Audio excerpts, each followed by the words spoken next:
Hello everyone, welcome to success with Rai academy.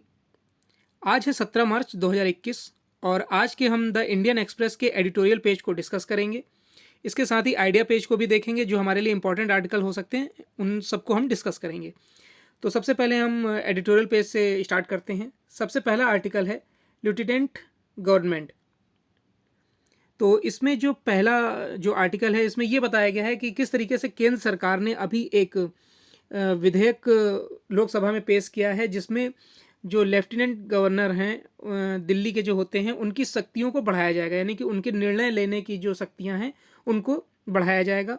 और इसमें जो मतभेद है लेफ्टिनेंट गवर्नर का और दिल्ली सरकार का, वो काफ़ी समय से चल रहा था।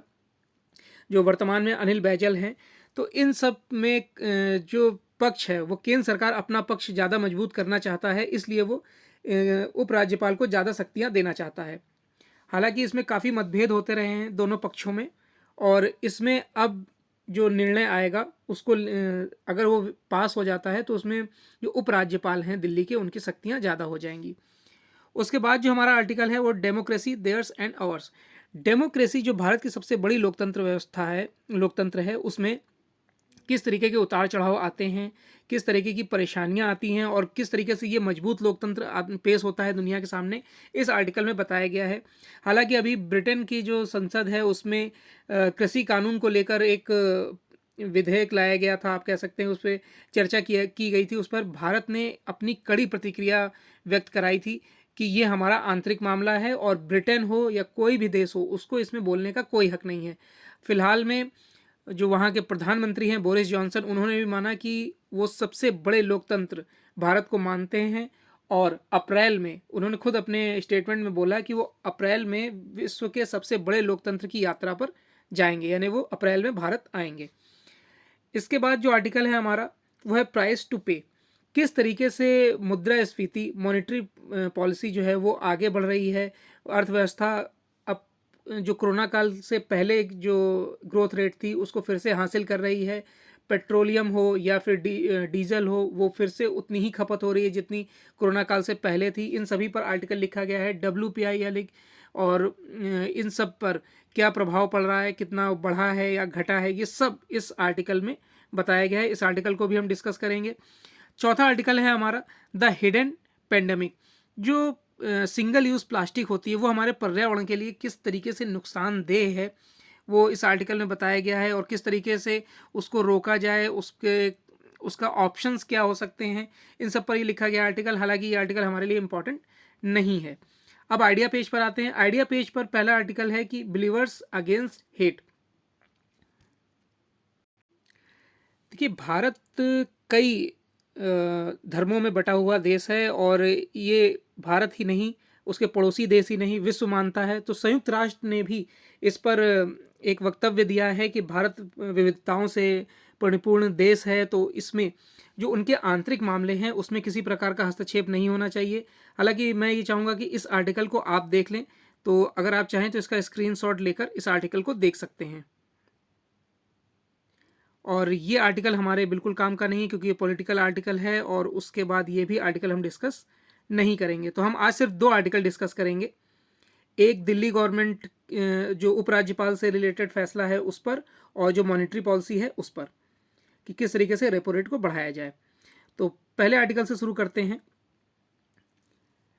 इस आर्टिकल में बताया गया है कि किस तरीके से जो आप गवर्नमेंट है, यानी कि आम आदमी पार्टी की गवर्नमेंट है, उसका ये दूसरा कार्यकाल चल रहा है, और 2015 की शुरुआत से ही उसके जो फैसले हैं, उसकी जो कई नीतियां हैं, चाहे वो वायु प्रदूषण को लेकर हो, जिसमें कि एक ऑन और इवेंट नंबर चलाया गया था, तो गाड़ियों का सिस्टम चलाया गया था प्रदूषण को कम करने के लिए।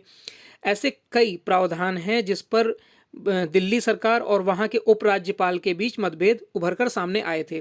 हालांकि कई ऐसे भी वाक्य थे जब दोनों साथ आए, लेकिन जो मतभेद थे वो ज़्यादा मुखर होकर सामने आए थे। आगे आर्टिकल में ये बताया गया है कि किस तरीके से अब जो इनको शक्तियाँ प्रदान की जा रही हैं वो 239 ए के तहत उपराज्यपाल को शक्तियां प्रदान की जा रही हैं ताकि जो गवर्नर हैं वो किसी भी मुद्दे पर सीधे प्रेसिडेंट को अपना केस रिफर कर सकते हैं, उनके समक्ष रख सकते हैं। उन्हें मंत्रिमंडल से उसकी अनुमति नहीं लेनी होगी। ये देखिए, इस पॉइंट पर ये स्पष्ट तौर पर कहा गया है कि उनको ये शक्ति प्रदान करी जाएगी कि वो अपने जो अपना उनका स्टेटमेंट होगा या उनके जो कार्य होंगे वो सीधे राष्ट्रपति को, किसी मुद्दे पर राष्ट्रपति को सीधे वो मुद्दा पेश कर सकते हैं। अब उन्हें दिल्ली सरकार से अनुमति लेने की जरूरत नहीं होगी। हालांकि आर्टिकल में आगे ये बताया गया है कि मामला जो है वो 2018 से सुप्रीम कोर्ट में पेंडिंग था कि उपराज्यपाल की शक्तियों को बढ़ाया जाए। आगे चलकर जो अब निर्णय आया है उसमें 5 न्यायाधीशों की पीठ ने ये फैसला किया है, जिसमें जो फैसला किया था कि जो शक्ति है वो दिल्ली सरकार के पास ही रहेगी, क्योंकि दिल्ली जो है वो केंद्र शासित राज्य है और भारत की राजधानी भी है। उपराज्यपाल को उतनी शक्तियां इसमें हासिल नहीं हो पाई थी। फैसला दिल्ली गवर्नमेंट के पक्ष में आया था। उसके बाद केंद्र सरकार ने सोचा कि इसमें कोई ऐसा प्रावधान किया जाए, ऐसा विधेयक लाया जाए जिससे उपराज्यपाल की शक्तियों को बढ़ाया जाए, और इसीलिए लोकसभा में ये विधेयक लाया गया है। इसमें पुलिस, सार्वजनिक व्यवस्था और भूमि, इन सब के अलावा दिल्ली में नवनिर्वाचित सरकार की जो पहले की भावनाएं थीं वो उसको आगे बढ़ाना चाहती है। वो जो दिल्ली के उपराज्यपाल हैं उससे उनसे उनकी काफ़ी अलग मतभेद रहते हैं, और इसमें सरकार का जो है वो एलजी को पर्याप्त अधिकार नहीं मानती है उनका कि वो दिल्ली सरकार के आंतरिक मामलों में हस्तक्षेप करें। जिस भी तरीके से कैबिनेट के कोई फैसले होते हैं उस पर एलजी की कोई राय नहीं ली जाती है, चाहे वो वस्तु हो, कोई टैक्स बढ़ाना हो, कोई भी आप कार्य कह सकते हैं, उसमें उनका कोई फैसला नहीं लिया जाता है। कई प्रस्तावित कानून होते हैं जिसमें राज्यपाल सिर्फ सिग्नेचर मात्र होते हैं, सिग्नेचर करने के लिए होते हैं। तो कई ऐसे फैसले भी लिए गए जिसमें दिल्ली सरकार और केंद्र सरकार को अलग अलग देखा गया। जैसा कि केंद्र सरकार ने उपराज्यपाल ने कहा था कि दिल्ली में सिर्फ दिल्ली के ही लोग कोविड-19 का या किसी भी बीमारी का इलाज करा पाएंगे, जिसको दिल्ली गवर्नमेंट ने, अरविंद केजरीवाल की सरकार ने पलट दिया था। तो ये एक बहुत बड़ा मतभेद उभर कर सामने आया था। उसके बाद जो नेक्स्ट पैराग्राफ में बताया गया है कि 2018 के फैसले ने दिल्ली सरकार और केंद्र सरकार के बीच और मतभेद बढ़ा दिए थे, जब फैसला दिल्ली सरकार के पक्ष में आया था। शीर्ष अदालत फिर ये मामला शीर्ष अदालत में भी चला गया। दिल्ली सरकार ने फैसले के क्रियान्वयन से पहले ही अब जो ये विधेयक लाया गया है जिसमें उपराज्यपाल को शक्तियां दे दी गई हैं, कई फाइलें उन्होंने दिल्ली सरकार ने उपराज्यपाल को भेजना बंद कर दिया है, और उसमें शासन के कई फैसले वो खुद ही ले रहे हैं। एक तरीके से उन्होंने एलजी को पूरी तरीके से पद को ही नकार दिया है अगर माना जाए। दिल्ली सरकार ने कई ऐसे फैसले लिए थे जिसमें कि आप कह सकते हैं कि वहाँ के निवासियों को राशन की डोर स्टेप डिलीवरी, 200 यूनिट से कम बिजली पर उपभोक्ताओं को बिजली मुफ्त दी जाएगी।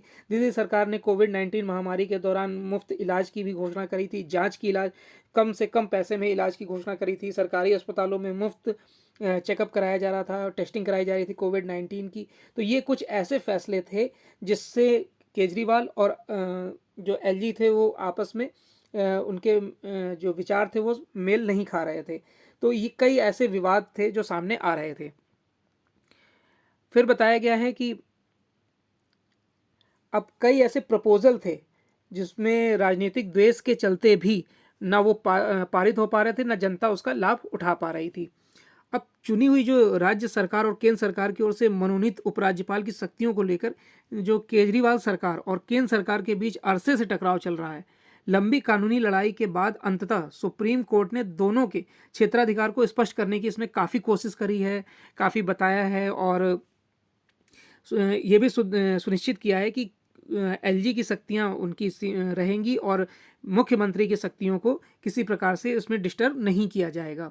इसमें राज्य सरकार के क्षेत्राधिकार तो स्पष्ट हो गए हैं, लेकिन उपराज्यपाल की कुछ शक्तियों को लेकर भ्रम की स्थिति अभी भी बनी हुई है।